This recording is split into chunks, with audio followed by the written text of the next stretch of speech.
Welcome to another edition of Green is Good, and we're so excited to have with us today our friend and return guest, Dr. Neil Drobny, and he brought a friend with him today. Miss Taniss Marquette's with us today. Welcome to Green is Good, Neil and Tanis. Thank you, John. As our listeners have heard before, have heard you on the show before, Neil, you are the program director and run basically the School of Sustainability at The Ohio State University. I've been honored to come and speak there before, one of the greatest schools and one of the greatest learning institutions on the entire planet.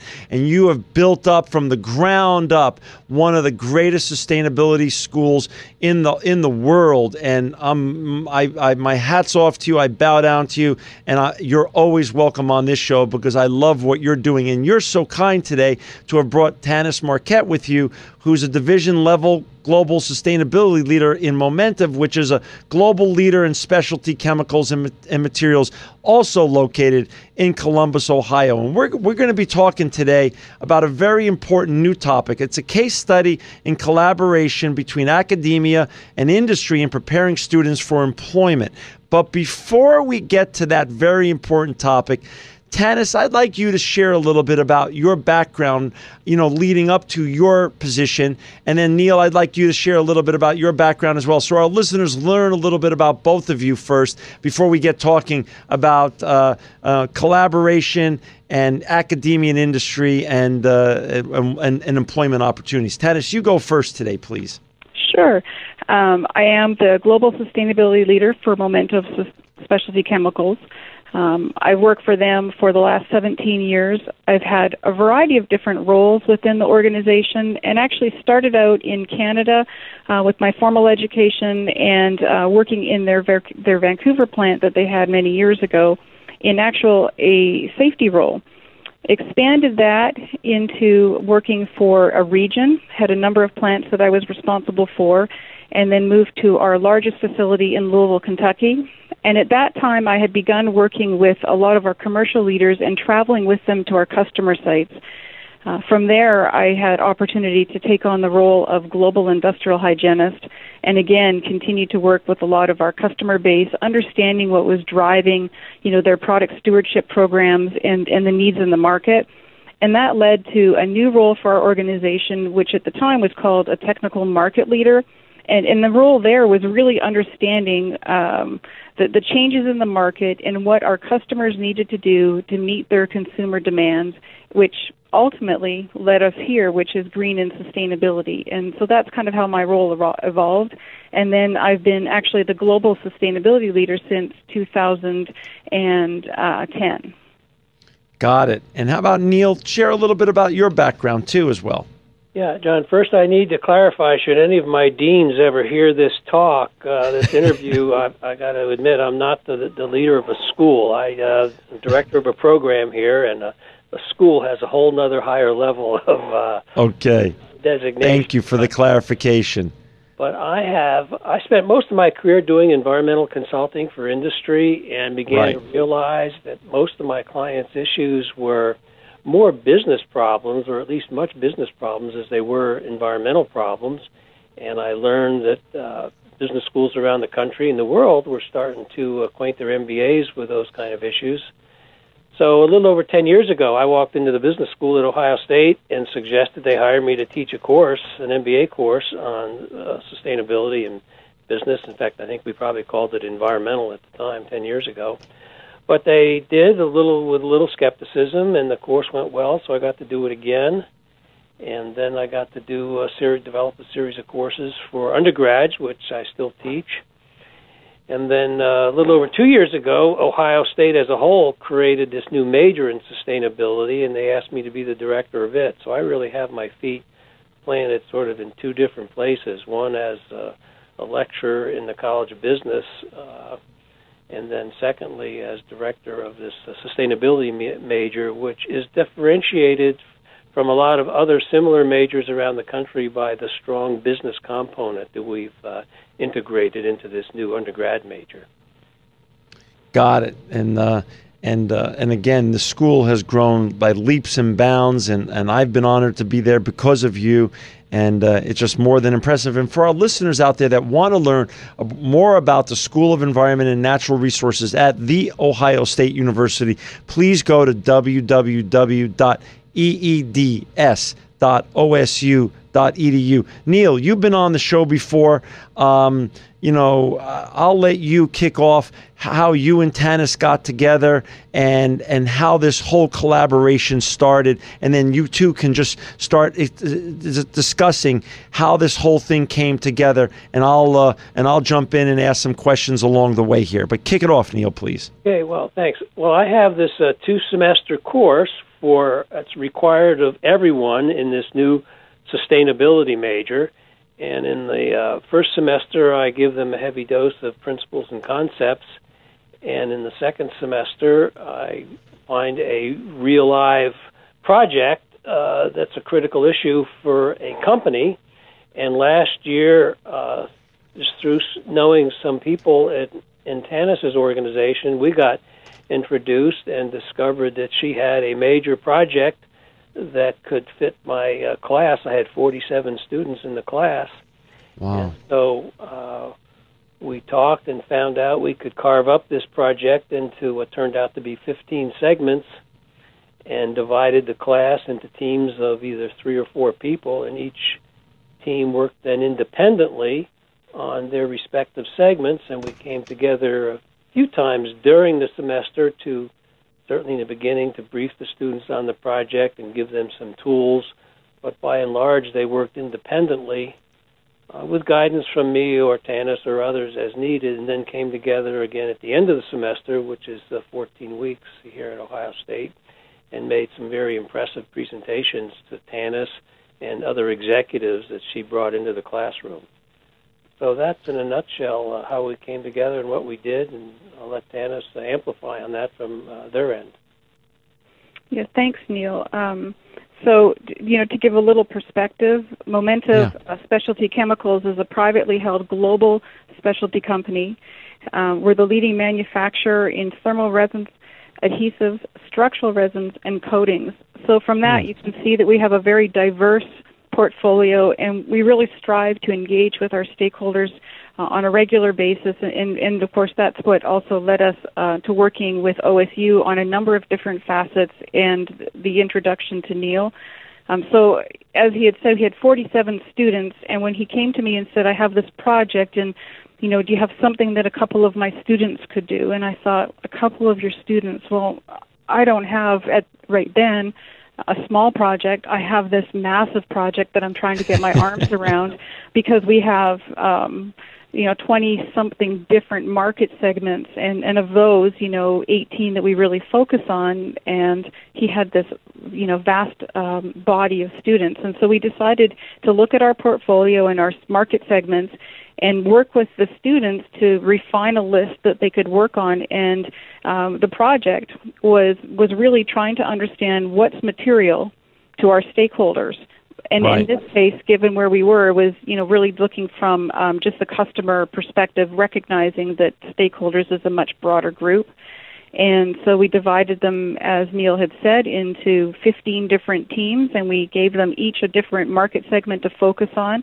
And they, had some overviews, as he suggested, about what the market segment meant to Momentive. And then we kind of left them to their own devices to understand who the leaders and the laggards were for each of the different industry groups, determine really what the priorities were as far as sustainability trends for their particular industry group, and then match those ideally to priorities within our own sustainability strategy. And then once they had that kind of package together, they worked for us to then figure out where best for us to invest our resources monetarily and, expertise, as far as what would then best match our strategy to the market trends, to our specific markets, and, with the portfolio that we have. And, they had a lot of really great ideas coming out of those sessions, a number of different ideas actually that we hadn't considered in the past. So it was a really formidable project, and I think without those students, we really would have struggled as to how best to tackle it in such a short time frame. Well, let's talk about time frames and also students. How short was the time frame? How many students were working on the project?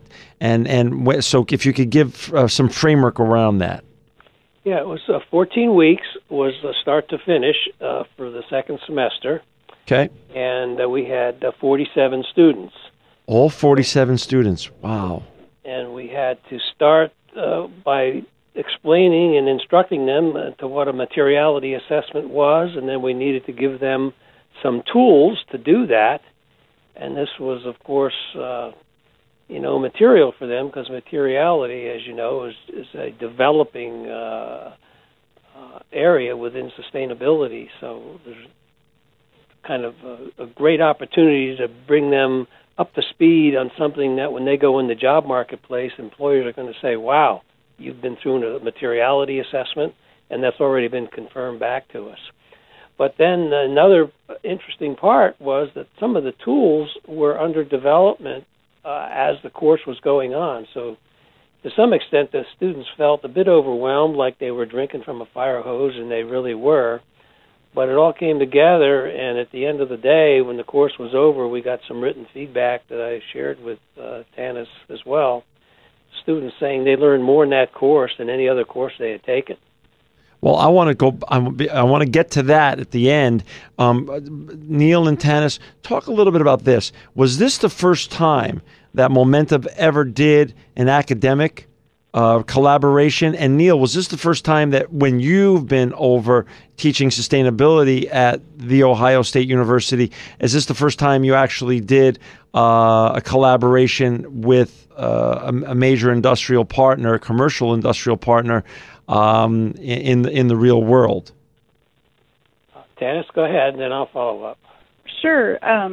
We have collaborated with OSU and some of the students, but on a significantly smaller scale, and typically not in areas in which you would be providing, customer lists and company confidential information. So this was the first time that we had actually expanded into such a large undertaking with so many students across multiple market segments, which for us would be multiple business teams, and then also a number of different customers. And so what we had done was provide the overview of industry, of which many of those entities may or may not have been Momentive customers, but it allowed us then, when we were looking at some of the information, to be able to glean which ones were our customers and how they may have different from some of the other customers or potential customers in the market segment. So we have done some collaborations, but nothing on this scale, and certainly nothing in which we were getting a delivery item at the end of the course, but also teaching part of it with the students and learning from them, really, and Neil can speak to this as well, but really collectively learning even as a team, because I was developing tools and sharing it with the students, and the students were giving me feedback as to the utility of the tool in achieving their goals and their deliverables. But at the same time, they were doing all the heavy lifting. So it really was a true collaboration, both on the effort itself, as far as partnering between the two organizations, the tools development, and really the thought process as to where to go from here. It was for us, I think, the first time we had ever ventured down that path. Gotcha.